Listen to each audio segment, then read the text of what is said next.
Bueno, buenas noches a todos. Estamos en una sesión más de Coma Dialéctico en este segundo ciclo que hicimos que se llama Cuentos Distrópicos. Unos cuentos para hablar de la pandemia, al principio un día después de la pandemia, pero Coma Dialéctico fue pensado como un lugar para hablar durante la cuarentena, solo que no nos imaginamos que la cuarentena nunca terminara y que llevemos en el día 130 de esto, una alegría. Y contando. Y contando. Solo que, bueno, ha sido un espacio ideado las profesoras y los profesores del Departamento de Filosofía e Historia del Derecho de la Universidad Javeriana, en la que nos juntamos el jueves a charlar y como hablar diferentes cosas, con una excusa de ficción usualmente. Esta vez tenemos cuentos o novelas gráficas o como pequeños relatos que nos agrupan. Y queríamos también que no fuera solamente los profesores y profesoras del Departamento de Filosofía e Historia, sino también como personas allegadas a esa comunidad. Cuando dijimos que lo abríamos como a los que habían sido también nuestros estudiantes que han estado en nuestras clases, Carlos alzó la mano y nosotros le damos la bienvenida a este espacio con el mayor afecto y con la mayor alegría también. Entonces, voy a darle la palabra a Caro para que haga como la primera pregunta. Tenemos a Carlos Vergara de invitado para que nos cuente sobre el Eternauta, que es una obra de Héctor Germán Oesterheld, y pues ahí iremos charlando. Las preguntas las pueden ir poniendo en el chat y les vamos a dar la palabra mientras vamos avanzando. Entonces, Caro. Bueno, hola, buenas noches a todos, todas y todes. Y bueno, pues gracias, Carlos, también por lanzarte al agua en un escenario que cuando uno dice, sí, todo está abierto, pero realmente está abierto y tú eres también prueba de eso. Entonces, gracias por estar, por esta propuesta. Y bueno, yo quiero como empezar a que nos cuentes un poco como el contexto, de esta novela gráfica que además tiene sus particularidades y quiero como que nos cuentes un poco desde ahí para ahí abrir como también el tema que además, pues como nos lo propones también es desde una articulación con el miedo, ¿no? Entonces, pues lánzate y vamos ahí haciéndolo. Bueno, no, en primero, muchas gracias a todos, a Santiago, al grupo de Coma Dialéctico. Pues para mí es un poco miedoso, obviamente, como estar acá. La gente que ha estado es muy crack. Creo que todos hemos visto eso y pues espero cumplir con la expectativa. Denme un segundo. Es que mis roommates están haciendo como unas pruebas de fotografía y aprovecho para hacer publicidad política pagada. Están haciendo un concurso de fotografía, los pueden seguir, se llama Hambre Foto, foto con PH, pues. Y la idea es como que ellos quieren dar un estudio de fotografías. Bueno, dejando eso a un lado, qué pena por la publicidad. La obra que quiero que hablemos hoy se llama El Eternauta. Es un cómic gráfico argentino. Lo publicaron en 1959. H.G. Oesterheld es uno de los más importantes, digamos, autores argentinos en tema de historieta, al punto que la fecha digamos, de salida al público del Eternauta se convirtió en el Día Nacional del Cómic en Argentina. Digamos, es muy importante, tiene un trasfondo muy bonito y lo descubrí por pura casualidad. Cuando el año pasado que estuve en Argentina por un matrimonio de una amiga, estaba como con una gente ahí parchando por Recoleta, por más privilegiado que suene eso. Y de repente les dije como, no, yo voy a ir al ESMA, que es la Escuela de Mecánica de la Armada, este centro de detención de la dictadura. Y ellos me dijeron, ¿por qué perdón, por qué quiere ir allá? O sea, como, ¿cuál es la necesidad? ¿Quiere ponerse triste? Y yo fui como, no, porque pues me interesa el tema, etcétera. Y bueno, terminé yendo. Y el ESMA es muy interesante porque se hagan de cuenta un cantón norte que donó el gobierno argentino para las víctimas y para organizaciones de derechos humanos que fueron víctimas de la dictadura. Y allá está la sede principal de la Organización de Madres de Mayo, línea fundadora, la de Lele Bonifanti. Y yo entré pues al sitio de la organización y me recibió una señora. Yo dije, uy, qué pena, no debí entrar. Y me dijo, no, tranquilo, me mostró todo. Fue una experiencia muy fuerte. El casino de oficiales donde era, digamos, el tema de las torturas, de las desapariciones. Y en un anfiteatro más o menos había un mural gigantesco de esta figura de un hombre con escafandra, ¿cómo decirlo? Como una escopeta, y yo dije como, ve, ¿qué es esto tan chistoso? Y sí había visto muchos grafitis por toda la ciudad diciendo resistencia a Macri, porque en ese momento estaba Macri, pero pues yo pensé que era como un grafiti cualquiera. Y me contó más o menos lo que significaba el Eternauta para el tema de la resistencia a la dictadura, digamos, en la percepción argentina. Y en ese momento, pum, se me disparó porque a mí me gusta mucho el tema de novela gráfica. Entonces, habiendo hecho esa pequeña introducción, me están escuchando bien, ¿verdad? Es que estoy con audífonos del Oxxo, entonces, pues, un poquito Sí, complicado. Todo ok, súper, todo ok. súper, Carlos. Entonces, pues empecé a investigar y lo que pasa es que El Eternauta es efectivamente una novela que hizo Osterheld con un digamos, caricaturista en la época de las aventuras espaciales en Estados Unidos. Entonces es una copia bastante curiosa como de esta idea del héroe espacial, en fin, dicen que él se inspiró mucho en Rod Rocket y demás, pero que él lo quiso traer a Latinoamérica. Entonces era muy loco como, ¿cómo así que los extraterrestres están invadiendo Buenos Aires?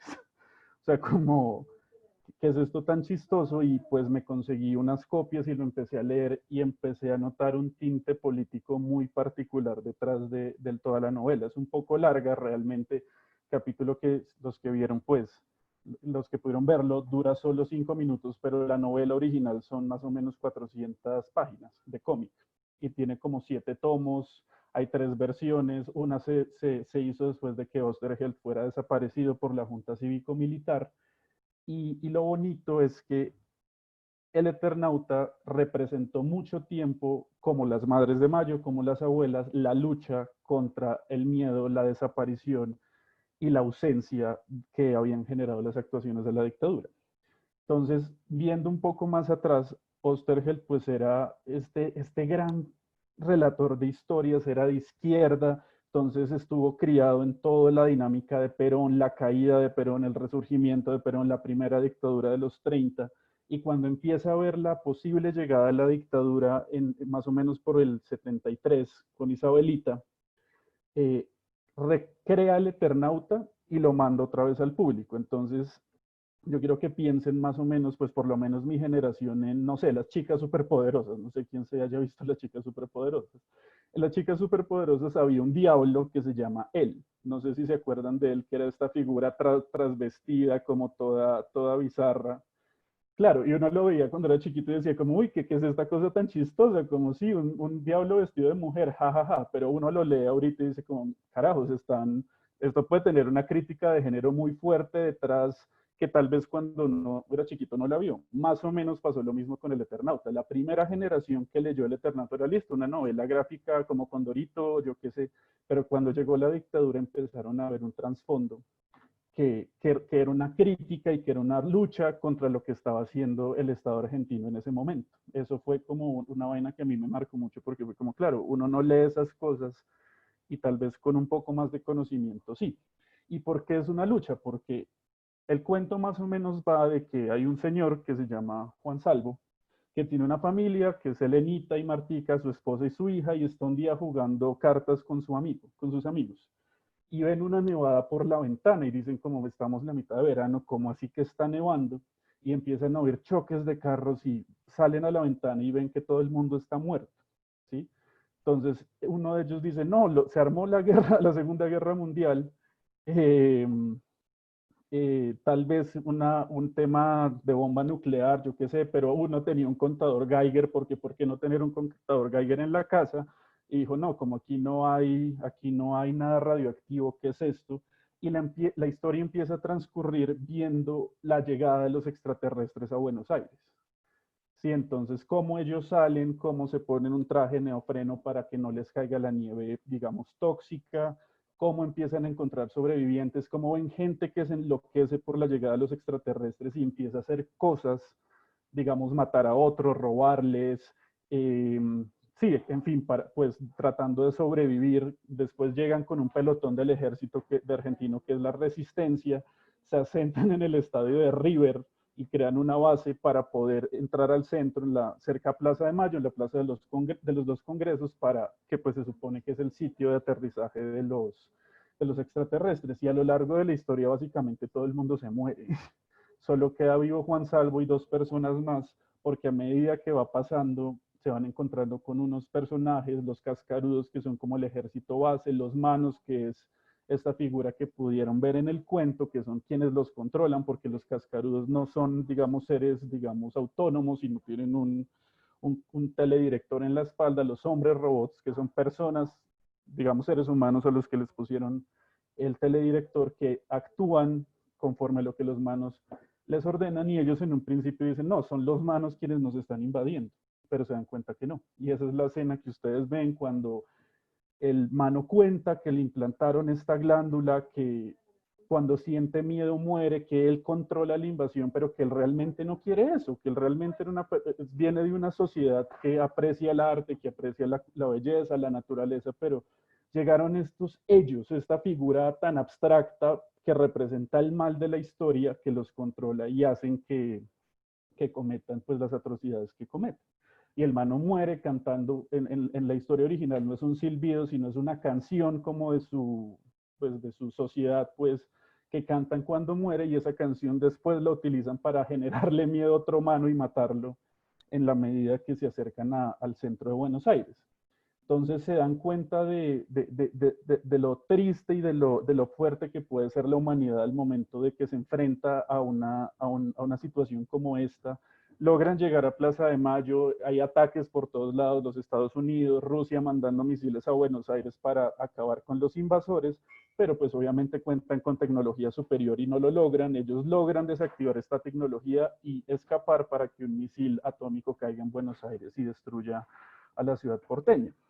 Entonces, cuando por fin creen que salieron de todo eso, sale un mensaje en la radio y les dice como, oiga, no sé, tienen que, todos los sobrevivientes váyanse a una zona X que es segura, que allá pues hay comida, vamos a organizar resistencia, todo bien, vamos a salir adelante, y ellos confiados salen en un camión y se dan cuenta que solo son extraterrestres que capturaron gente para hacer creer a los sobrevivientes. Entonces, el último acto del primer tomo del Eternauta, que es el que me estoy refiriendo, es Juan Salvo entrando a una nave de los extraterrestres, buscando sacar a su hija y a su esposa de la zona. Pero él ala una palanca y ¡pum!, se va a otra dimensión. Entonces se encuentra con un ser dentro de esa dimensión, le dice como, tú no las vas a encontrar, estás perdido en la eternidad. De ahí viene el nombre, el Eternauta. Él está perdido en la eternidad buscando a sus hijas, y por una casualidad logra volver a la Tierra, pero vuelve al pasado. Entonces dice como Martica y Lenita están vivas, se reencuentra con ellas y pierde la historia. Y el que narra la historia realmente es Osterheld, que dice, yo me encontré con él, él llegó a mi casa de viajar en el tiempo y yo solo les estoy contando lo que él me contó. Entonces, como primera reflexión, el concepto del viaje en la eternidad y la búsqueda, pues primero es asociable con la búsqueda de los desaparecidos, ¿sí? Ahí viene una de las primeras referencias tal vez con el tema de la dictadura, y es la búsqueda que hicieron las Madres de Mayo, las abuelas de las personas que nunca aparecieron. Inclusive Osterheld desapareció. Cuando él publica la segunda versión del Eternauta en los 60, la dictadura pues no, cuando llega la dictadura en el 73 no le agrada tanto y desaparecen a sus 4 hijas. Las desaparecen en el lapso de un año y él se tiene que exiliar, se mete a los grupos de izquierda, pues a las guerrillas de izquierda, finalmente es capturado, y lo último que se conoce de él fue en un campo de la dictadura en 1978, para nunca jamás saber de él. No se han encontrado sus restos, y a la fecha de hoy el nieto de él, que fue el único de la familia Oesterheld que sobrevivió, pues es el que maneja como su legado, se podría decir. Pero Oesterheld también fue desaparecido, entonces eso le da más peso. Imagínense la historia de un desaparecido que habla sobre desaparecidos, eso es muy pesado. Entonces, más o menos eso es como la historia. Espero que me hayan entendido, me emocioné un poco, pero pues espero que haya sido medianamente claro. Está súper el contexto. Y queremos ahí como abrir varias líneas de discusión, principalmente por el tipo del texto, que tiene muchas interpretaciones y mucho jugo, y en particular con la escena que nos propusiste. Y digamos sí, que hay una cosa muy interesante alrededor del miedo. O sea, como que el Mano habla del miedo, y como el miedo como una forma de control. Entonces, o sea, como que nos cuentes un poco más sobre eso y también como cuál es el puente frente a lo que estamos viviendo en este momento todos en el día 400 de nuestra cuarentena. Claro, pues yo asocié mucho, digamos, en general la historieta, pero esa escena, porque esa escena resume, digamos, la tensión un poco del texto. Entonces, es este ser que puede no actuar como él quisiera, que está sujeto a un enemigo que no conocemos, que pues son ellos, y que al momento de morir por el miedo que, pues esta glándula que le implantan y que le genera la muerte cada vez que siente miedo, digamos, reconoce su verdadero ser, su verdadera intención. Yo lo asocié con la pandemia porque como se ha hablado en el coma dialéctico durante otras sesiones, el miedo es una constante en este escenario, ¿sí? Todos hemos sentido algún tipo de miedo, pero en diferentes contextos, en diferentes magnitudes, que resulta muy curioso. Es decir, por ejemplo, cuando inició la pandemia que vivía con mis papás ya son viejos y yo decía como, no, carajo, si yo salgo a trotar, a sacar al perro, ¿qué tal que se me pegue el coronavirus una suela y les pase algo? ¿Sí? Ese era un miedo. Entonces, cómo puedo evitar eso? Pero también conocí el miedo de una amiga que me decía, no, yo voy a estar todo el día trabajando, me voy a engordar, mi miedo es volverme una ballena. ¿Sí? Como que son tipos de miedo muy diferentes, pero que están presentes. Y también hay miedos que pueden resultar mucho más densos. Por ejemplo, yo hablaba con una señora que es trabajadora doméstica en la casa de mis papás y ella decía como, no, yo tengo miedo de no tener trabajo, yo tengo miedo de no poder alimentar a mis hijos, yo tengo miedo de no poder pagar el préstamo del ICETEX, en fin, son tipos de miedo a los que nos hemos visto enfrentados, inclusive un miedo personal, como hablábamos en la clase pasada, y es que pasar tanto tiempo encerrados uno lo hace pensar y enfrentar ciertas cosas tal vez que uno no quería enfrentar, ¿sí? Pero es un miedo actual y es un miedo que uno está ahí, que es constante y es como miércoles, yo estoy aquí, quién sabe qué va a pasar. Es un miedo a la incertidumbre, un miedo a qué va a ser la normalidad después de todo esto. Yo creo que ninguno lo tiene tan claro. Entonces, ese concepto del miedo dentro de la historia me pareció muy asociable a esto, porque igual el enemigo es un enemigo que no existe o que no lo podemos palpar. Sí, puede ser el coronavirus como enfermedad, puede ser lo frágil que es nuestra sociedad, pues lo que hemos visto, puede ser el miedo a saber qué va a pasar más adelante. Pues, sí, es un enemigo que no existe, es un enemigo que cada quien le da su propia forma, cada quien le da su propia dimensión y pues encaja en el concepto de ellos, ¿sí? Porque finalmente en toda la historia nunca se muestra quiénes son ellos. Es solo una idea, es como lo que el mano les dijo que era el enemigo, pero el enemigo puede ser más grande, puede ser diferente, que obviamente en el contexto de la dictadura pues eran los líderes, esas personas que realmente eran quienes ordenaban la muerte o la desaparición de los otros, digamos no fue tan claro sino hasta la llegada de la democracia en los 80 la presidencia de Raúl Alfonsín.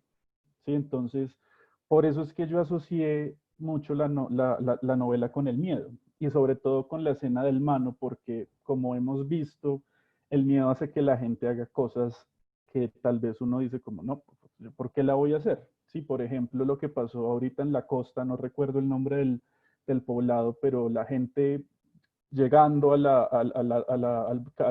camión volcado de gasolina para sacarla y todos sabemos lo que pasó, ¿sí? Mucha gente decía, yo lo hacía por miedo porque necesitaba conseguir la gasolina para comer, ¿sí? El miedo hace que la gente haga cosas que tal vez en un escenario, entre comillas, normal, no haría. Esa sería como mi primera reflexión, no sé si dije algo muy, muy loco o muy tonto. Carlos, si nos asocias también el miedo y la resistencia, ¿no? Como que titulamos esta sesión Miedo y Resistencia. Sí. Y ahí como en este contexto y en el contexto también de creación, ¿cómo lo relacionas tú? ¿Resistencia a qué o de qué? Sí, y pues para mí el concepto de resistencia en el Eternauta no es solamente como este trasfondo político que tuvo en Argentina, sino la misma historia, ¿no? Es como Juan Salvo buscando salvar a su familia, sus amigos tratando de sobrevivir, los sacrificios que tienen que hacer para sobrevivir, es decir, empiezan 7 y terminan 3. que van muriendo, sacrificándose porque no voy a salvar a este, tengo que hacer esto. Por ejemplo, en una escena, Juan Salvo, él era, pues dicen la historia que él era teniente, era reservista del ejército argentino, ¿no? Entonces, comandante del batallón que se conforma entre los sobrevivientes, le dice, no, usted ahora va a ser el cabo Salvo, usted va a mandar estos 40 personajes, pero los ponen al frente y les dicen, no, es que ustedes tienen que morir para que nosotros sepamos a qué nos enfrentamos. Ahorita un soldado armado, al igual que un general, y pues ustedes son la carne de cañón y necesitamos que se sacrifiquen para poder saber a qué enemigo nos enfrentamos. Y Salvo dice, claro, tengo que hacerlo porque si no lo hago, la humanidad no va a poder vencer. Entonces, esa resistencia a través del sacrificio, ¿no? Esa resistencia a través de ceder.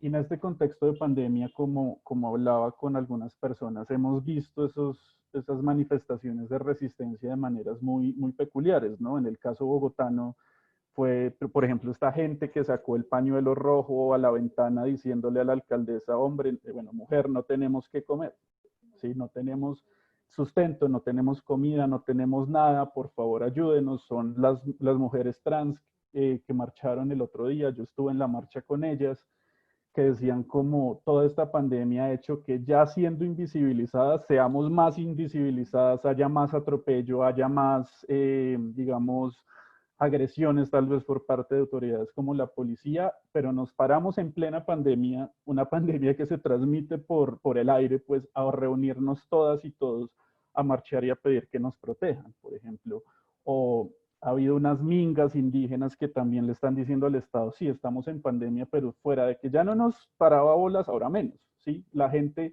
empieza a resistir, la gente que se reinventa en las redes sociales para lograr, digamos, obtener recursos. Esas son formas de resistencia, ¿sí? Por ejemplo, mi roomie, que es fotógrafa, ella está empezando a vender pesto, ¿sí?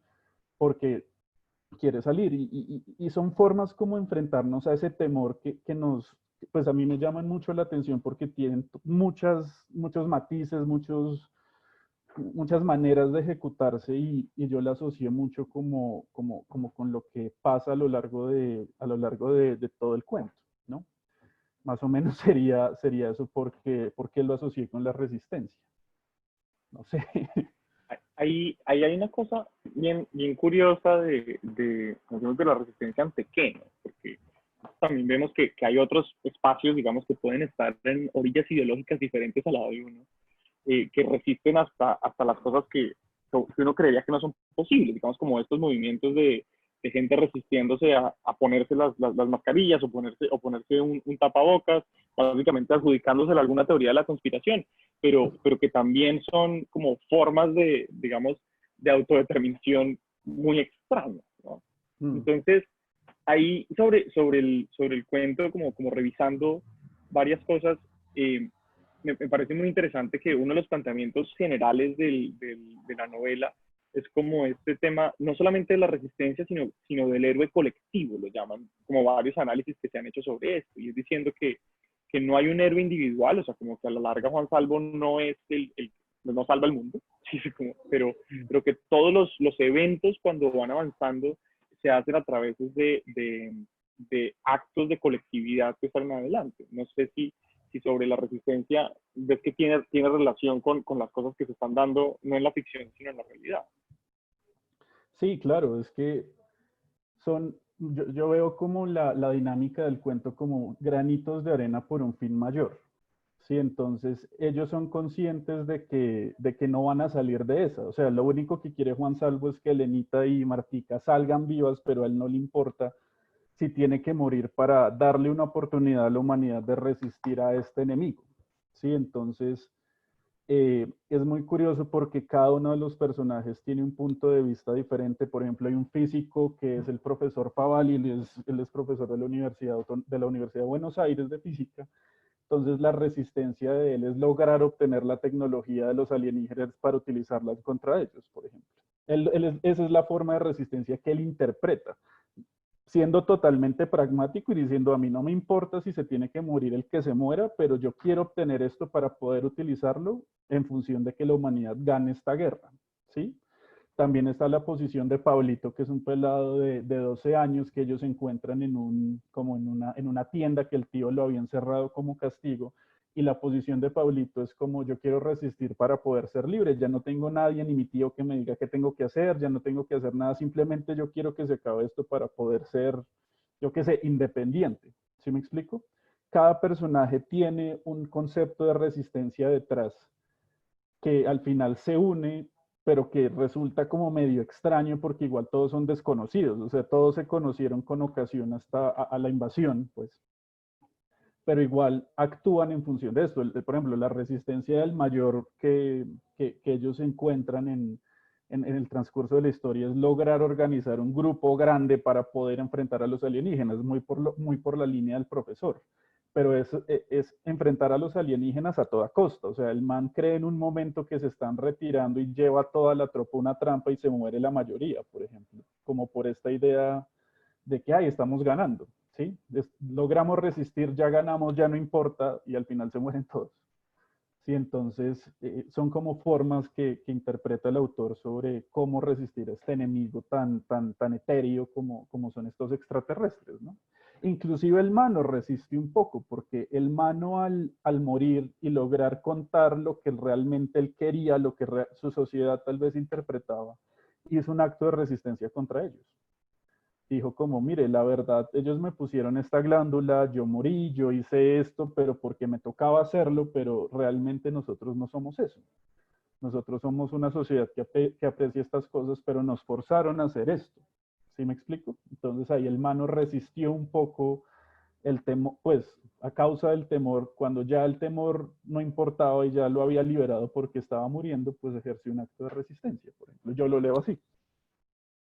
No sé, ¿qué opinan ustedes? Ahí, Carlos, tomando eso que nos acabas de compartir, de ese otro que resiste de otras maneras, y justo con el, pues no todos hemos visto toda la novela y demás, entonces como solo en el capítulo, en el impacto del capítulo que nos invitas a acercarnos hoy, esa visión del otro, ¿no? Como que el otro, tú estás diciendo, en ese momento se deja la resistencia y dice, bueno, es que eso no era lo que queríamos, eso no era, digamos, el plan, mi mundo es diferente y yo estoy igual feliz de volver a ese mundo, como que así Sí, es. exacto.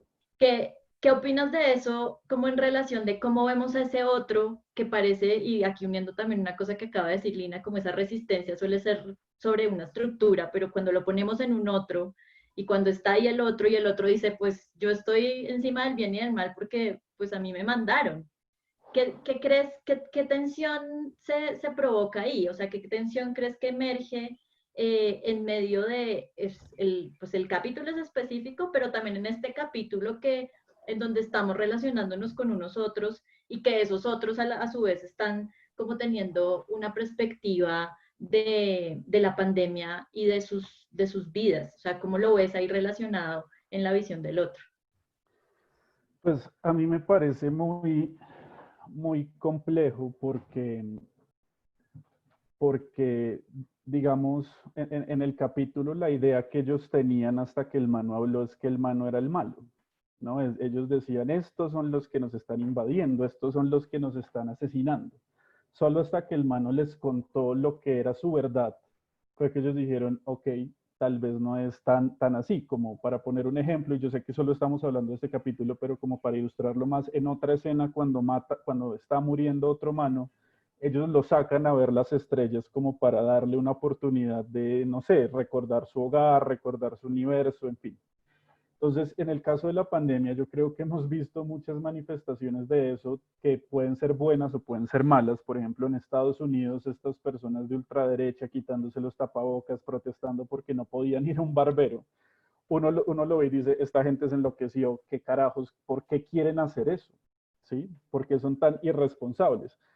Pero tal vez el argumento de ellos desde su punto de vista sea súper válido, como yo estoy en Estados Unidos, mi libertad, usted tiene que respetármela, si yo quiero a alguien que me corte el pelo, pues lo quiero hacer, ¿sí me explico? Yo no estoy de acuerdo, evidentemente, me parece que es un acto supremamente irresponsable, pero es una concepción de resistencia que ellos ejecutan y que a mí en lo personal me cuesta mucho entender. O por ejemplo, volviendo a la marcha de la comunidad trans. Cuando yo le conté a algunos amigos que yo iba, me decían como, tú estás totalmente loco, te emborrachaste, ¿qué te fumaste? En verdad, yo no entiendo, te vas a ir a reunir con un montón de gente a que se te transmita el virus. Si eso es ponerte en peligro, poner en peligro a la gente que vive contigo, no lo hagas, simplemente no lo hagas. Yo les decía, claro, entiendo el peligro, pero es que es una forma de apoyar a un grupo de personas que está totalmente invisibilizada y que creen que la única manera de resistir es haciendo esta manifestación, ¿sí? Por pues el asesinato de esta muchacha trans, Alejandra y demás. Entonces, para mucha gente eso es muy complejo, ¿sí? Porque es como, ¿dónde queda su instinto de autopreservación? Por ejemplo, se va a ir a meter eran como 5.000 personas, imposible que alguno no haya resultado contagiado, y es verdad. Puede ser un acto irresponsable, pero es un acto que a mi juicio era necesario. Y yo no espero que mis amigos lo entiendan, por ejemplo.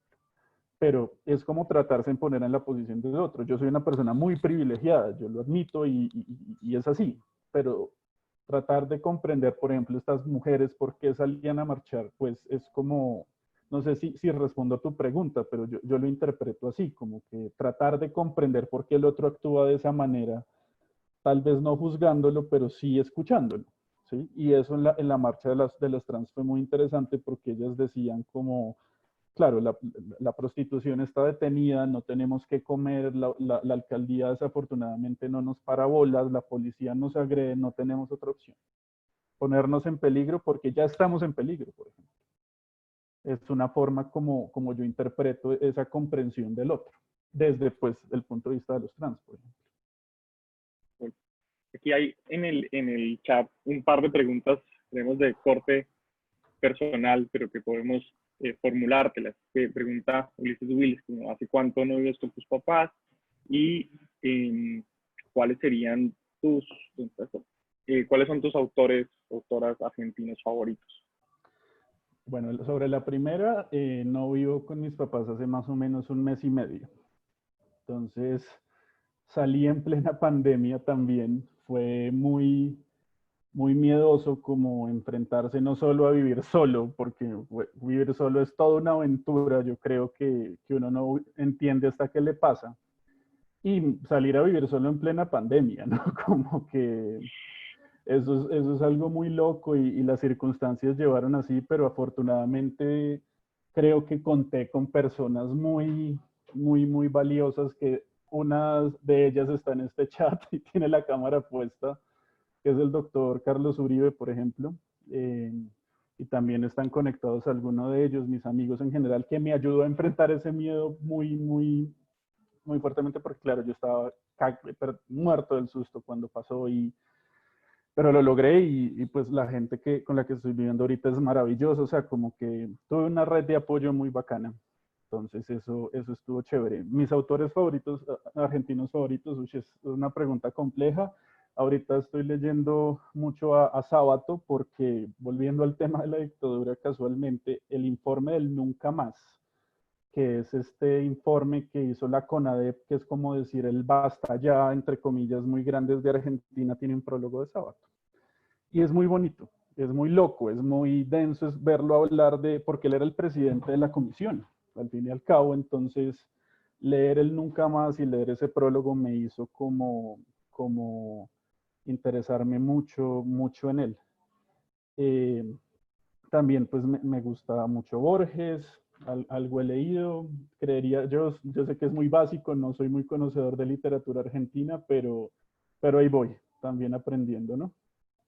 Ahí voy. Total. Yo antes de empezar como a las intervenciones que está por ahí Malegrillo y Lina, yo quisiera señalar lo que acabo de señalar en el chat, como que también creo que es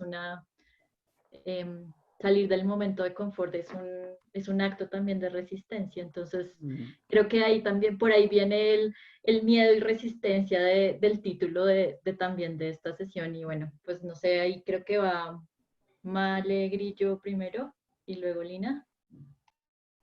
Ellas crearon una paradoja entre las dos, en que Mariale dice que va Lina y Lina dice que va Mariale, entonces podemos ver que ellas lo resuelvan. La primera que empieza a hablar tiene la palabra. Vale, porque está en el futuro. Siempre primero María Alejandra. Bueno, está bien, no le demos más largas a esto. Qué lindo verlos de nuevo, me siento muy afortunada de compartir este espacio otra vez y me gustó mucho lo que vi, lo que propusiste, Carlos, porque creo que toca un punto, o sea, hablar del miedo en estos momentos creo que nos toca a todos de manera profunda, honda. Y me pareció muy revelador cuando el mano se muere y dice que se está muriendo porque el miedo lo está matando.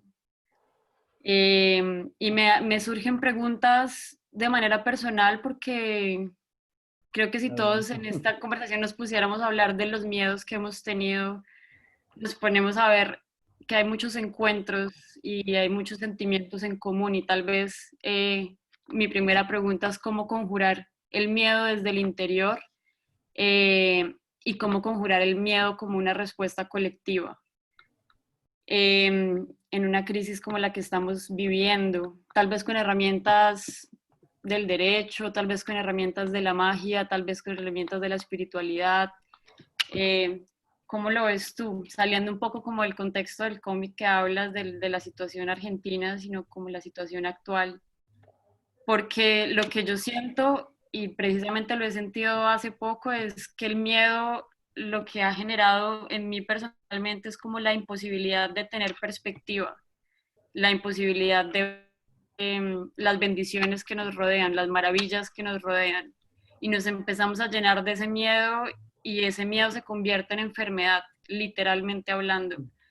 Y eso me hace recordar todas esas teorías sociales que algún día estudié del estructuralismo y el postestructuralismo, y es el poder performativo del discurso, que es la forma pomposa de nombrar otra cosa que en espiritualidad se llama el poder de la palabra, el poder que tenemos nosotros al llenarnos de miedos y al llenarnos de esos pensamientos que simplemente nos enferman.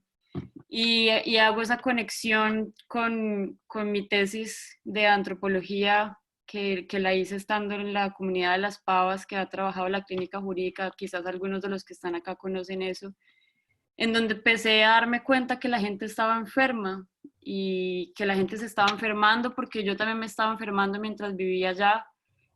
Y tal vez eso que nos enfermaba era ese miedo, esa angustia, ese que el Estado no llega, esa espera del Estado, esa injusticia estructural. Y cómo en estos momentos de la historia todos esos miedos que ya existían ahora se están profundizando o simplemente están saliendo a flote y todos lo estamos viendo y experimentando desde lo más profundo de nuestro ser y físicamente hablando. Simplemente quisiera eso, que empezáramos a reflexionar cómo conjurar esos miedos desde el interior y cómo conjurarlos como una respuesta colectiva. Hablas de resistencia. Me parece interesante la resistencia, pero quisiera ver qué otras luces hay en esto, más que un resistir, sino más como un crear. Hasta ahí dejaría yo. Uy, tremendo.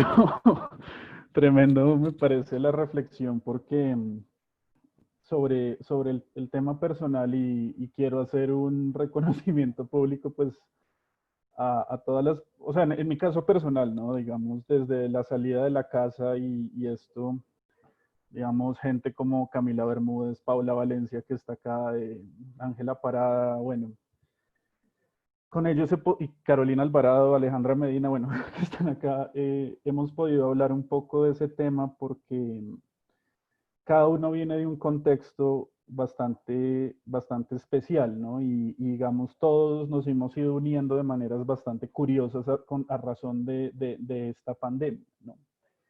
Y hemos visto cómo lo que tú dices, particularmente el tema del Estado, pues, digamos, a mí me parece muy fuerte porque cada vez es más claro las tensiones sociales que tienen ciertos grupos. Vuelvo al tema de los trans, por ejemplo, que trabajo ahorita unas cosas con la red comunitaria o con gente muy cercana. Por ejemplo, tengo una conocida del edificio de mis papás que ella trabajaba como aseadora del edificio y me decía como, por esto yo no tengo que hacer porque no encajo en el subsidio del Estado, o sea, no estoy en ese momento, en ese lugar, digamos, socioeconómico para que el Estado me ayude, pero nadie me da trabajo.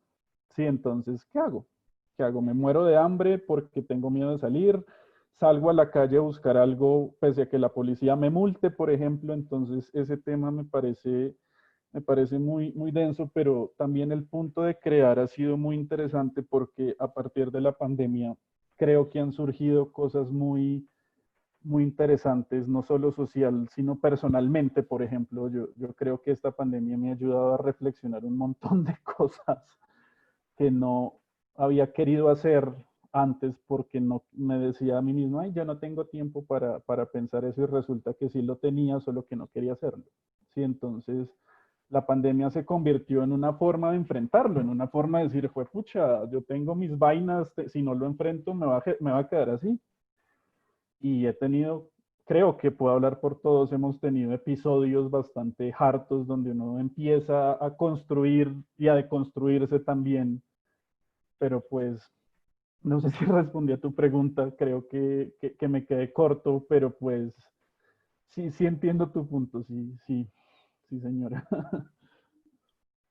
Pues bueno, aquí una cuña publicitaria únicamente. De las personas que es la primera vez que nos visitan en sesiones como estas de Coma Dialéctico. Este es el segundo ciclo que hemos estado haciendo, que se llama Cuentos Distrópicos. Esta es la quinta sesión que hemos tenido, culminamos la próxima semana. Y con Caro Bejarano, creo que le toca el turno. Y hace un poco más de un mes hicimos también un ciclo con películas, que fueron 5 sesiones. Todas estas sesiones están siendo grabadas, hacen parte de un canal de YouTube que les acabo de dejar en el chat el link para que puedan ir a visitarlo, para que se suscriban. Y digamos que están todas estas reflexiones puestas ahí colgadas como para que también puedan consultarlas. Creemos en el valor de la palabra, en el poder de la palabra y en que hay un montón de cosas que discutir alrededor de lo que nos ha pasado a todos como humanidad y como sociedad, y en las formas en las que estamos pensando y nos estamos pensando también alrededor de esto, y cómo pues el derecho, que es la profesión que muchos tenemos en común, también tiene muchas cosas que decir acerca de esto que está pasando. Con esa introducción de asunto, le voy a dar la palabra a Lina Chaparro, que estaba pidiendo ahí pista para que nos cuente su pregunta.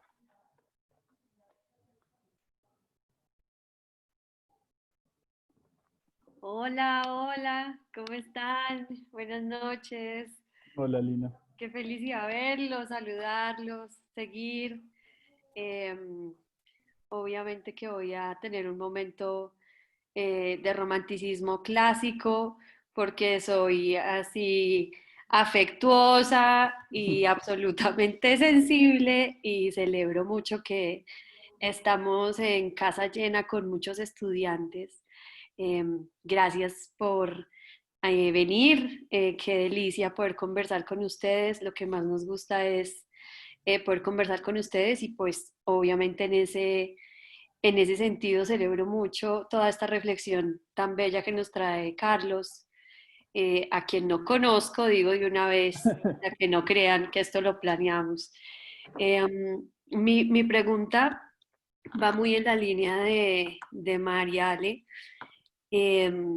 pensando sobre todo en las formas en las que esta pandemia y bueno, en Bogotá, que es donde vivo yo, tenemos una recurrencia sobre la dificultad de salir a la calle, ahora que hoy oficialmente nos han declarado como la ciudad con mayor número de contagios en Colombia, el foco de contagios en Colombia. Y entonces, digamos, mi primera respuesta, digamos, vital es, bueno, esto se alargó y esto quién sabe hasta cuándo va. Y aquí hemos hablado ya muchas veces antes sobre el privilegio y la forma en la que eso irrumpe nuestra interpretación y nuestra propia sensibilidad sobre la pandemia. Y tratando siempre de ir en lugares en los que no necesariamente nos ubicamos y tal vez en eso siendo muy atrevidos, pero pues el atrevimiento está no en la pretensión, digamos, de decir el mundo de los otros, sino más bien de traerlo. Eh, Pienso mucho, como también hemos conversado antes, en las cuestiones de los grupos sociales más vulnerables, que es algo que Carlos también traía. Los grupos sociales y el movimiento social en general tiene en la escena pública como el lugar de manifestación más importante, ¿no? Y entonces esta escena pública que tradicionalmente significa una intervención del espacio, se está haciendo las preguntas de cómo intervenir el nuevo espacio que significa el confinamiento en pandemia, ¿no? Cómo hacer además para estructurar lo que los teóricos llaman la acción colectiva, o sea, cómo estructurarnos y organizarnos para decir las cosas que queremos decir y que nos afectan a todos, para pensar en la cuestión de los afectos, ¿no? Aquello que me afecta. Y una de las cosas, como para ponerlo o conectarlo con lo de Mariale, es que cuando uno conversa muchas veces con muchos grupos sociales, con comunidades en vulnerabilidad, ellos tienen una distinción muy clara entre lo que significa resistir y lo que significa aguantar, ¿no?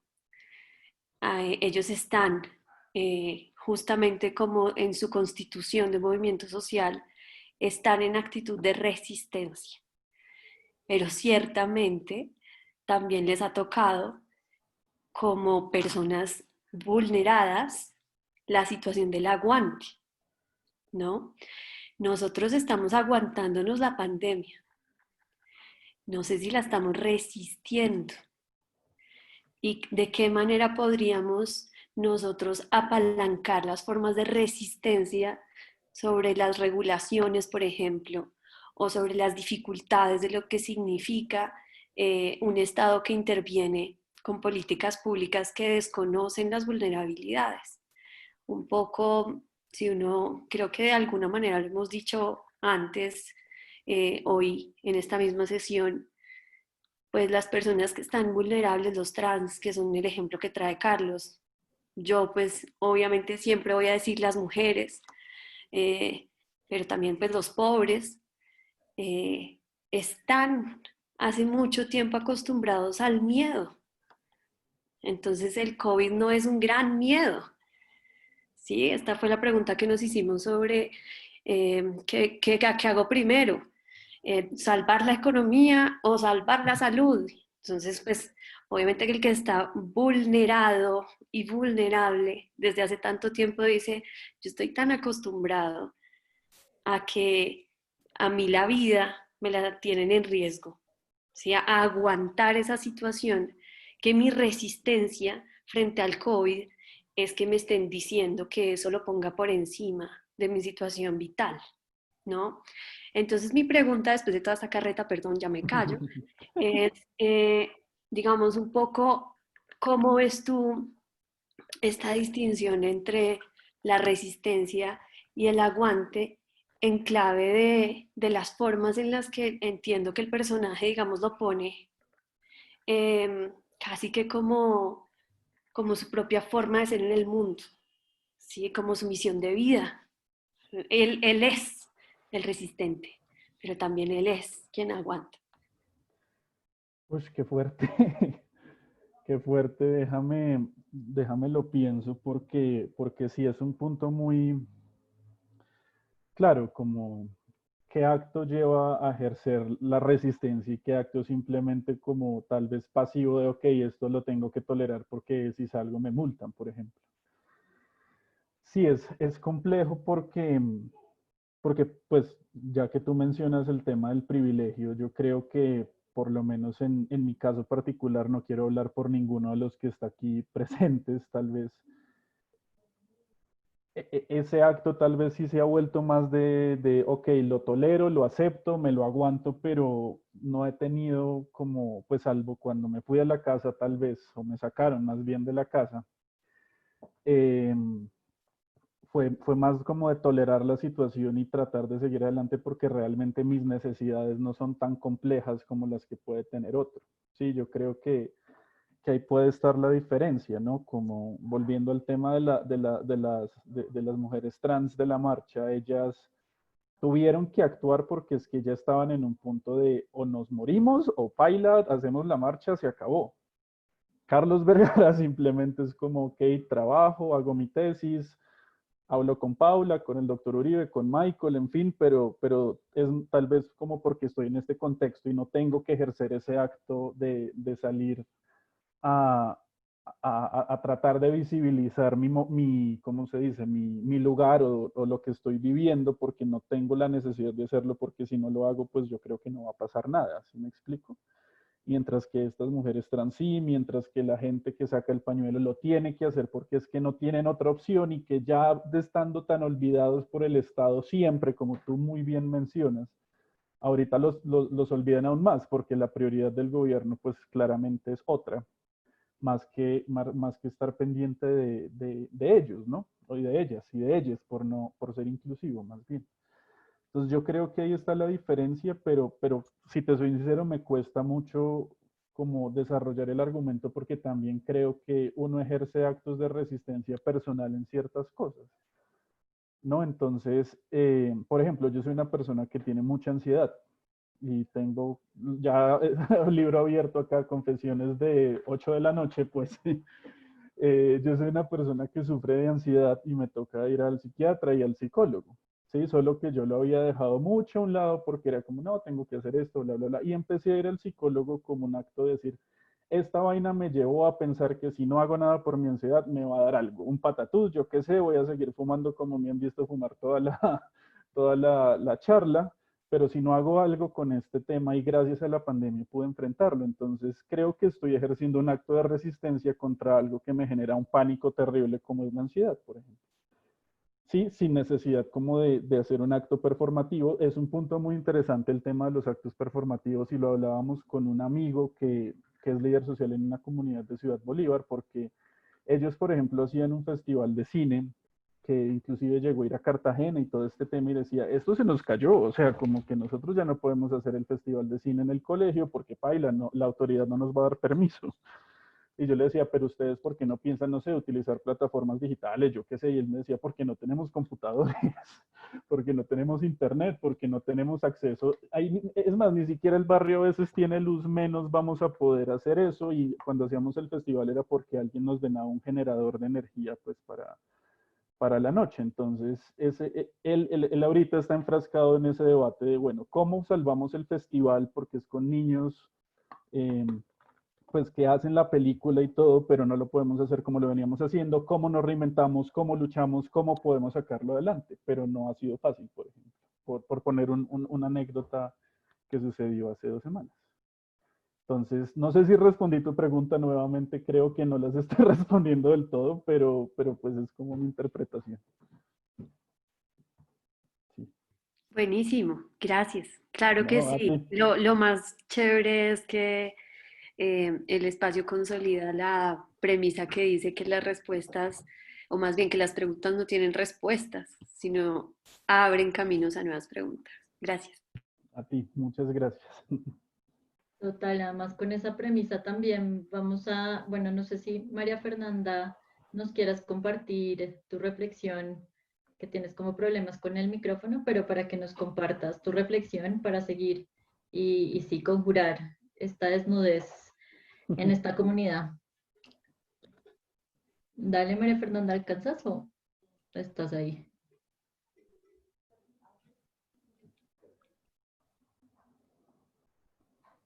Ay, como que se pegó. Yo voy a ir Ok, leyendo. viene. ¿Ahí viene o no? No, ay. Ya desbloqueé el micrófono, pero ¿la logras? 1, 2, 3. No, pero Bueno, como que ponerle también voz a este comentario para leerlo y también como en esto de abrirnos a más preguntas y a llegar como a reflexiones y hasta de verdad a este conjuro con el miedo. Ella nos dice que si uno sigue el argumento de Charlie que dice que la resistencia es subjetiva, hay que aceptar que cada lucha es en últimas personal. ¿Qué pesa más para mí? Protestar por encima de los riesgos a mi salud y a la de los demás, pero es una tensión que no es solo entre lo individual y lo colectivo, es entre varios elementos colectivos. ¿Qué es más importante, la salud de todos o el respeto por los derechos de la comunidad que ha sido invisibilizada y respetada? Y creo que esas tensiones reflejan los ciegos que a veces somos con respecto a problemas sociales, parece que solo podemos ver esos problemas y esas tensiones cuando hay una amenaza personal. ¿Cómo me puedo contagiar por las marchas? Pongo los ojos sobre las marchas. Creo que la pandemia ha reflejado aún más lo egoístas que somos. Dios. Tremendo. Dios, tremendo, sí, efectivamente. Mafi Uribe es una compañera de la universidad, como para que todos sepan también. Es una muy buena amiga y es verdad, yo creo que volviendo al tema de ponerse en la posición del otro, es como, claro, como diría mi familia, este montón de mamertos salen a marchar y a joder y a trancar las vías, ahorita a contagiarse y a contagiarnos a todos, a colapsar el sistema de salud, ¿por qué lo hacen? Y es como, hay un propósito detrás, hay una intención detrás, hay un acto detrás que resulta absolutamente necesario y que en estos tiempos yo pienso que uno tiene que dejar a un lado el egoísmo y pensar en el otro, ¿no? Como desde la posición que esté, o sea, no importa si es privilegiado o no, pero ser consciente que esto no lo afecta a uno solo, sino nos afecta a todos, yo creo. Y me parece muy bacana la reflexión de Mafe, o sea, la aplaudo y la celebro porque efectivamente era lo que yo pensaba y sí, lo resumió demasiado bien, mucha crack. Sí. Súper. Fernanda, muchísimas gracias por esta reflexión, esta intervención. Le damos la palabra al profesor Carlos Uribe, que también pidió ahí turno. Yo casi no paso como del segundo minuto cuando empezaron a hablar de las glándulas. A mí el punto de las glándulas fue el que me dejó, pues, y conecto eso como con varias cosas de esta semana. Uno, para un curso me volví a leer Antígona. Cuando me leí Antígona pensé otra vez en Giovanni Papini, en el coro de los suicidas y en el coro de los desesperados. Y ahorita que estaban hablando de la resistencia, me acordé de Sábato, del libro pues, de la resistencia de Sábato. Y esos puntos, Sábato empezaba escribiendo, me acuerdo, pues de lo que me acuerdo, ya lo leí hace mucho rato, sobre ese que amanece ese día como con energía para poder escribir, porque estaba como en una profunda decepción de la forma en que se relacionaban los seres humanos, es decir, ya sentarse a la mesa o cada vez eso es más, pues, más inexistente, compartir con los amigos, bueno. Del lado de Antígona, pues Antígona me parece que está en ese coro de los suicidas, que son aquellos que se matan, se suicidan por mano ajena. O sea, el que también ahí ponen a Jesús, ponen a Sócrates, bueno, que básicamente ya estaban frente a un punto de la vida donde la muerte no era lo más importante, es decir, dar un paso hacia ese vacío, lo que pase más allá, pues no importa, porque es tanta la desesperación de la hora o la desconfianza que la muerte pues, es algo que está ahí. Entonces, claro, él detectaba esa glándula acá como algo que efectivamente podía, cuando sentían ese miedo, sabía qué era lo que estaba pasando. La situación parece que en el ser humano es lo contrario, es como que es una negación de esa glándula, solamente hasta el momento definitivo. Es decir, entre nosotros esa glándula es como casi un acto de negación que esté. Entonces lo que me impresionaba de ese punto era el reconocer que esa glándula está ahí y que efectivamente sabe qué es lo que le está pasando y pues así terminará la historia para él. Y lo comparaba es como nosotros siempre estamos en la negación hey, estamos tristes, la tristeza o es una depresión o es como esa negación de lo que nos está llevando a ese más allá. Y creo que en este punto nos pusieron a jugar entre dos cosas y es o trabajar o la economía. Es decir, o se cuida usted la salud o cuidamos la economía. Y parece que el Estado tomó esto como en una forma binaria. Y me parece que eso es muy reduccionista frente al ser humano.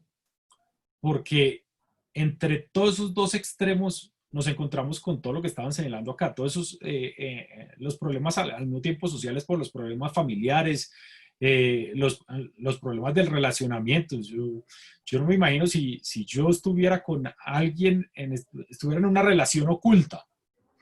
¿Cómo podría uno vivir ahora? ¿Cómo sería esa angustia de uno querer ir, ver a alguien, no poder decir dónde está, con un teléfono apagado casi todo el día no, sería un mundo, yo me imagino en este momento los amantes deben estar también en una posición horrible, pobres aquellos de los que son amantes en este momento.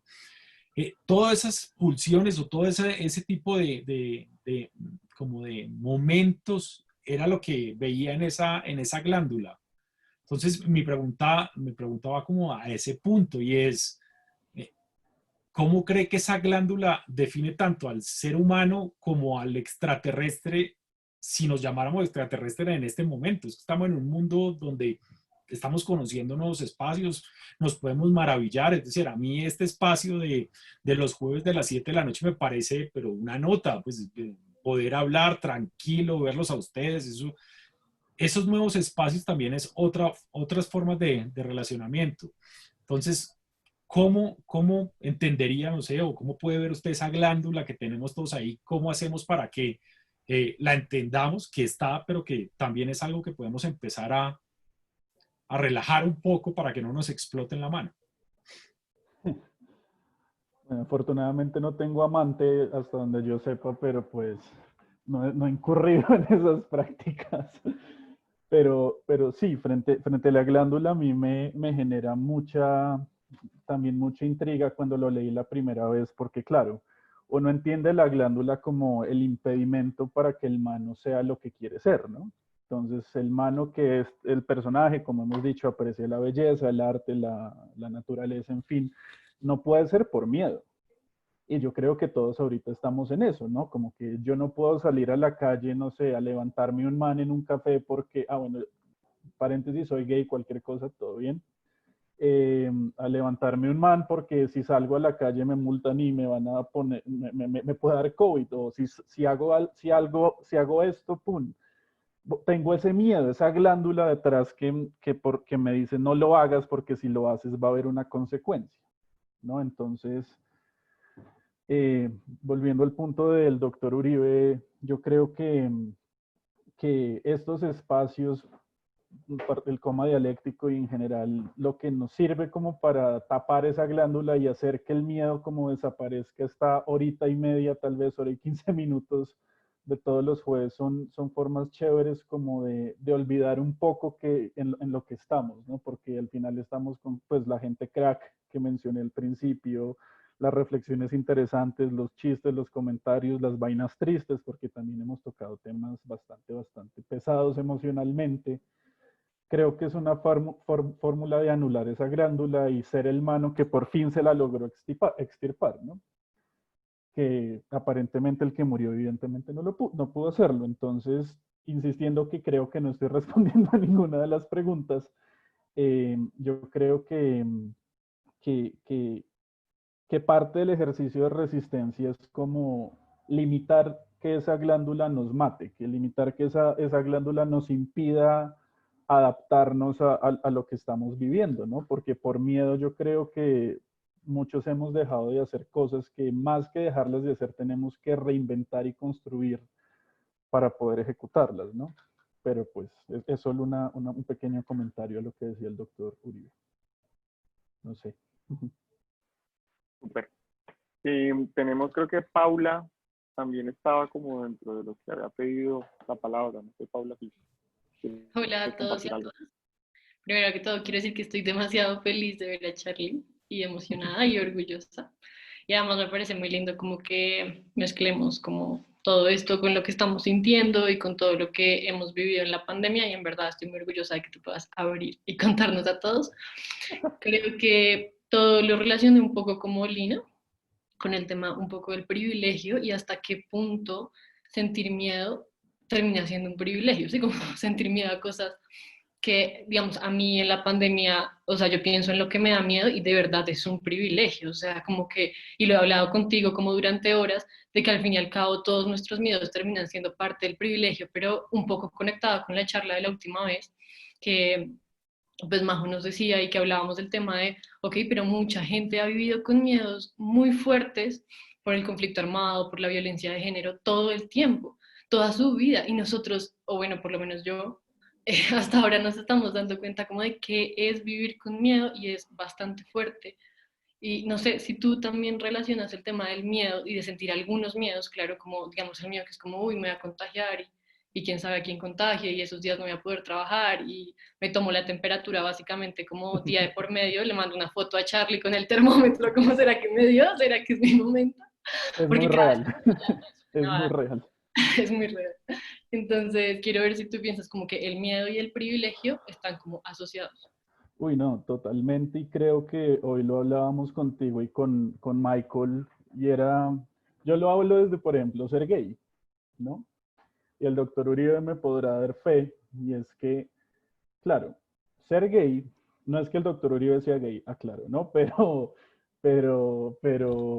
no, ahorita cuento la anécdota, y es que yo, por ejemplo, cuando salí del closet y enfrenté todo esto, nunca recibí un trato como de otredad, como de distanciamiento por mi identidad sexual, ¿sí?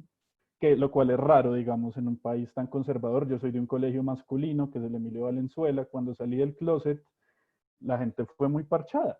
Fue como, ah, listo, Charlie es gay, bien por ti, no te metas conmigo, pero todo bien, que igual ese no te metas conmigo también es como un poquito paila, porque pues no es que yo vea a los manes como un pedazo de carne, pues, pero pues digamos que así lo piensan, pero hablando con la misma gente de la red y con otros amigos que están en otros momentos y en otros escenarios, la homosexualidad, aceptar la homosexualidad a veces puede ser un privilegio, ¿no? O sea, porque yo estoy en un contexto, soy un man que estudió en una universidad privada, toda la vida tuve lo que mis papás me pudieron dar, que fue mucho, he podido hacer muchas cosas, viajar, en fin, y ese temor a ser rechazado tal vez no fue tan real, pero si uno va tal vez a un estrato socioeconómico bajo, ser gay es una sentencia de muerte.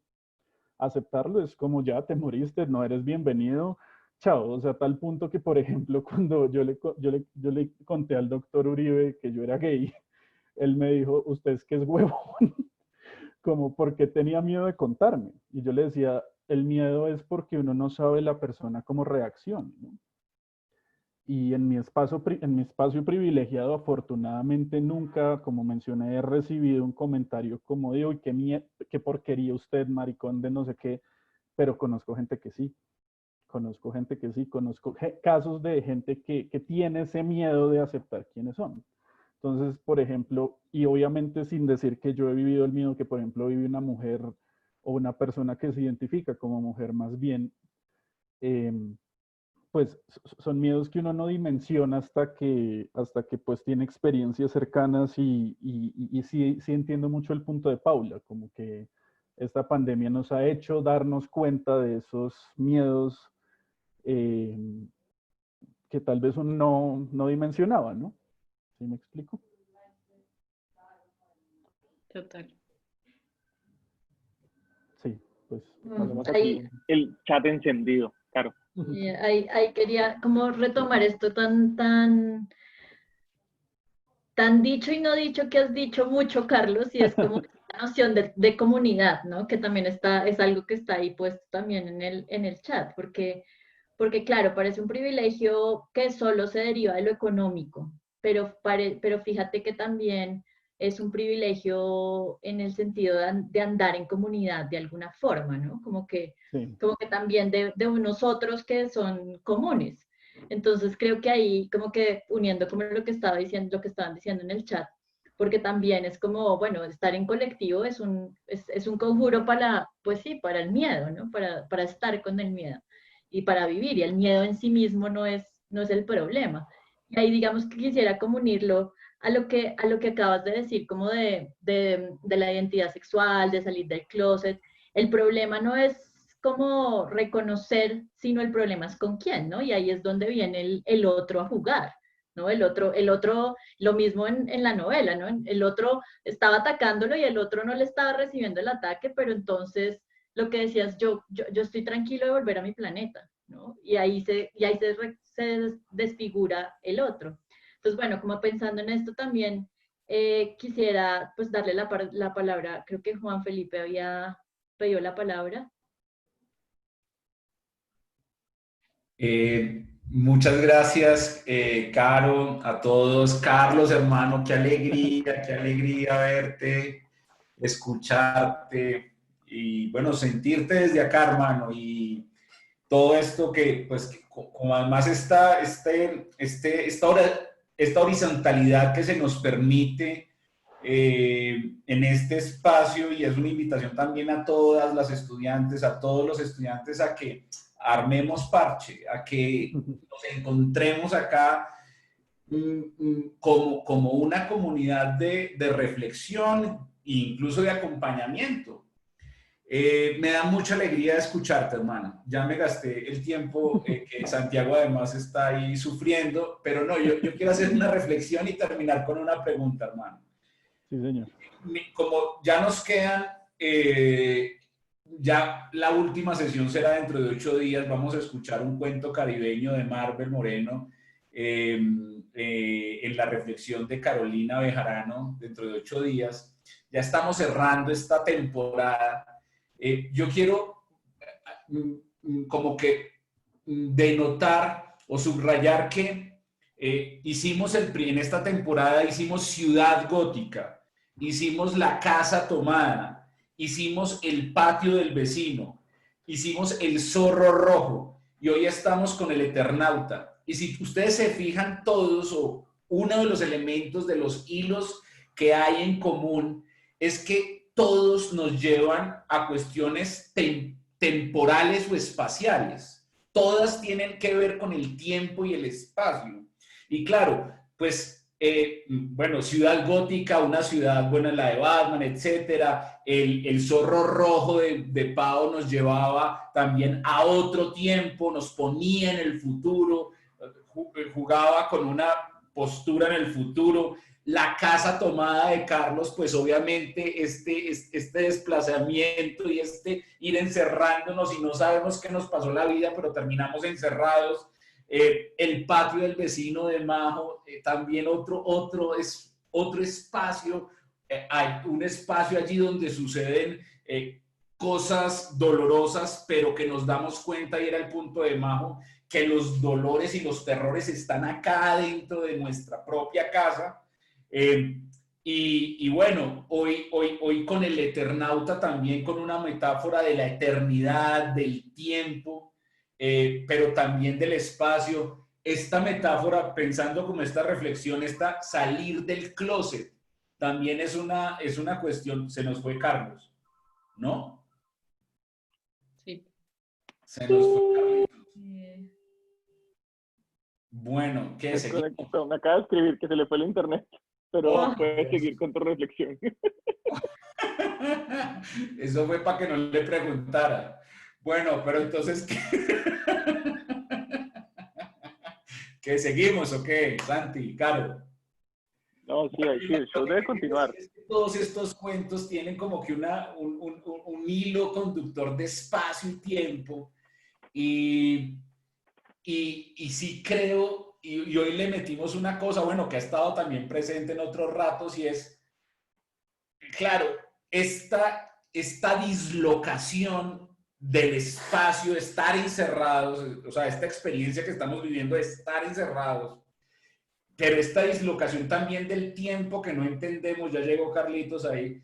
Esta idea también del tiempo, que el tiempo, pues lo hemos hablado en otras ocasiones, pero el tiempo se pasa de una manera también muy loca, o sea, como estamos experimentando las dos cosas, espacio y tiempo, pero finalmente estamos quietos, o sea, finalmente estamos encerrados, estamos quietos, y estamos quietos por miedo, por no hacer daño, por cuidarnos, por muchas razones, pero estamos quietos. Un minuto para decir esto. Hay una entrevista maravillosa de García Márquez que dice precisamente eso, o sea, la forma más hermosa que yo aprendí, cómo el poder político, cómo el poder puede controlar a las personas es metiéndole miedo, y eso yo lo intuí en la casa de mis abuelos, cuando me decían, vea, allá en la esquina se murió Perencejito, en esa se murió tía Pepa, se murió tal, y yo, claro, con el miedo de que todos lados, así, yo me quedaba quietecito, quietecito, y entendí que era una gran estrategia de los abuelos para que yo no jodiera, para que yo no molestara. Y yo creo, en último término, acá viene la pregunta, es que todas estas, todo esto que estamos reflexionando nos lleva a preguntarnos por los espacios públicos, o sea, estamos discutiendo por nuestros espacios públicos o por lo que no es esta insistencia del feminismo, el espacio privado es donde pasan todas las violencias, ahí es donde están todas las violencias, entonces hay que hacerlo público, hay que sacar los trapitos al sol, pero estamos en una discusión profunda del espacio público, del tiempo público, del tiempo colectivo. Carlos, ¿tú qué piensas con esto?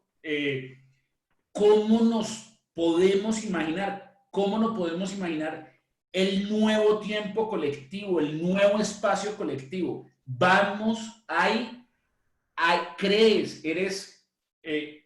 tienes esperanza en que de aquí vamos a salir con nuevas nociones sobre espacios colectivos, sobre tiempos colectivos. Bueno, fuera de que me perdí la mitad de la intervención del sensei porque se me cayó el internet. Qué cagada, de verdad, pero... Y yo lo veo mucho desde Foucault y los victorianos, ¿no? Como el espacio privado y después como, por ejemplo, ejercicios como el Scratch han sacado a la luz ciertas cosas y la inoperabilidad del Estado para afrontar delitos sexuales y demás. Yo espero, más que creerlo, espero que sí. Espero que sí logremos como cambiar un poco la dinámica y poder exteriorizar ese tipo de tensiones, ¿no? El problema es que, por lo menos yo lo veo desde la sociedad colombiana, que es una sociedad muy de apariencias, muy como de yo no puedo mostrar debilidad porque es que si soy débil doy papaya y si doy papaya se aprovechan de mí, o sea, nosotros que nos criamos con esta lógica toda chistosa como de que si uno es bueno se aprovechan, entonces mejor seamos egoístas y pensemos en uno camarón que se lo lleva, ¿cómo es que dice el dicho? El del camarón, bueno, no importa, se me fue. Entonces yo esperaría que sí, si me están escuchando es que como se me fue, no sé si... Sí. Vale, todo bien, qué pena. Yo esperaría que sí logremos generar nuevas dinámicas, que tengamos la capacidad de exteriorizar, pues no solo nuestras tensiones internas, sino las tensiones que veamos a nuestro alrededor y que no haya como ese temor a ser juzgado de tanto políticamente, ideológicamente, inclusive culturalmente, creo que puede haber juicios y no sé, otra vez creo que no respondí la pregunta de Juan Felipe, pero yo esperaría que sí. Yo esperaría que sí, que esta pandemia tal vez suene muy, muy tonto, pero yo espero que sí genere un cambio y que no sea como, ok, pasó la pandemia y volvemos a las dinámicas tan terribles en las que estábamos hace 6 meses, pero pues obviamente estamos infortunadamente en una sociedad muy egoísta, en una sociedad muy ciega, donde tal vez la gente no le interesa ver eso, ¿no? Como decía Paula, por ejemplo. Pero pues creo que sí se puede. Y creo que la gente que está acá somos muestra de eso. Creo que todos tenemos un interés particular por esos temas y si logramos llegar a más personas, tal vez se pueda dar un cambio. Pero pues, quién sabe, ¿no? En este país, si algo es de sorpresas. Pues, Carlos, muchísimas gracias por todas esas reflexiones. Que además yo creo que Carlos cree que ha sido como un político evadiendo preguntas y al revés, yo creo que ha sido muy interesante todas las respuestas que ha podido hilar alrededor de este asunto. Ahí Melissa Sanabria, pues, como que nota volver a escuchar a los profesores que ya nos hicieron reflexionar en varias oportunidades en clase y que además son otros estos espacios que nos permiten reflexionar y preguntarnos cosas que habitualmente no pensamos. Este espacio está hecho para eso y principalmente nos encanta que más estudiantes estén vinculados a esta comunidad, que sus voces se unan a este asunto y que y que todos sigamos pues, reflexionando alrededor de estos temas, que en el fondo es una cosa que nos pasó a todos, que ni siquiera tenemos una respuesta, pero que sí es interesante juntarnos para eso. También, pues, ese llamado que hace Majo de que entre todos deberíamos quitarnos el miedo y que podemos perder el miedo juntos y que podemos ser, como en ese sentido, resistentes, me parece un llamado final muy bello de toda esta reflexión. Queremos recordarles que la próxima semana es nuestra última charla de este ciclo de cuentos distrópicos, del cual es el próximo 30 de julio, jueves, a las 7 p.m., mismo horario, mismo canal. Con el mismo link pueden entrar a estas sesiones por Zoom. Sería con Caro Bejarano, que nos va a hablar de un cuento de Marvel Moreno que se llama Algo tan feo en la vida de una señora de bien. Y el título que ella propone se llama Encerrada en sí misma. Los textos de todas estas sesiones, digamos que los hemos vinculado a través de un linkcito que es bit.ly/textos distrópicos, y ahí pueden como mirar el asunto. También pueden seguir estas charlas que van a quedar grabadas y las subimos a un canal de YouTube que se llama Coma Dialéctico, y pueden seguir el link en el chat, pero también puedes meterse en YouTube y buscarlo directamente, al cual se pueden suscribir. Y para recibir información de otras sesiones, pueden dejar su correo electrónico siguiendo el link bit.ly/comunidad-dialéctico. Digamos que todas esas son herramientas que hemos hecho para que esta comunidad se entere de cuando vuelven a hacer otras sesiones. Si nos inventamos otro ciclo, y esperemos que exista otro ciclo de coma dialéctico, los estaremos invitando por ahí. A todos, a todas, a todos los que están en esta sesión, muchas gracias, Carlos, gracias por todas estas reflexiones, a ustedes por su presencia. Salud, sin miedo, estamos por ahí, nos estamos viendo. A resistir, a resistir. Chao. Gracias. Sin miedo pandémico. Chao, muchachos. Chao, Lina. Chao a todos. Chao, Mike. Chao, gracias.